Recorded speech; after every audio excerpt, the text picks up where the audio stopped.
Yaani umeenda kutembea na mashoga zangu wote kweli? Hivi kwangu ulikosa nini? Kipi ambacho ulikosa kwangu? Umetembea na Asha, umetembea na Mwajuma, umetembea na Fatuma. Shida nini? Lakini mimi simeukataza tabia kuniletea mashoga. Haijalishi hata kama ndio kutembea nao. Kwangu kulizika. Wewe utanifanyaje mimi? Wewe unaleta watu wako, marafiki zako wamejazia hatari. Sijapenda kiukweli. Sijapenda, yaani umenikela na umeniuzi. Tutajua mwenyewe bwana, mimi ndo nishatembea nao. Dada hapo umezingua mwenyewe hapo. Yaani mume wako ameshakwambia, ameshakukataza habari za mashoga kuwaleta nyumbani.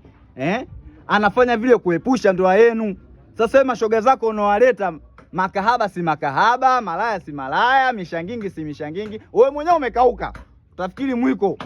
Alafu unaleta wenzako mitulinga imenenepa hatari. Unamaanisha nini au unataka nini kwa mume wako hapo? Sasa unacholalamika nini kutembea na mashoga zako? Wewe si ndio umemletea? Wewe Simba unamletea swala? Unaona wapi wewe? Simba na swala wakae kwa sehemu moja, wakawa marafiki. Mwanzo ukakataza kuepusha ndoa wewe tu, shobo zako. Mshamba wa ndoa aonekane wewe ndio umeolewa au sio? Haya, kula chuma hicho kaka.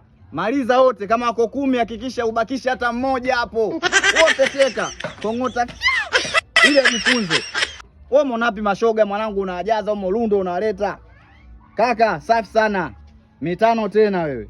Wewe kwenye kikao chetu cha wanaume una siti yako mbele. Kongo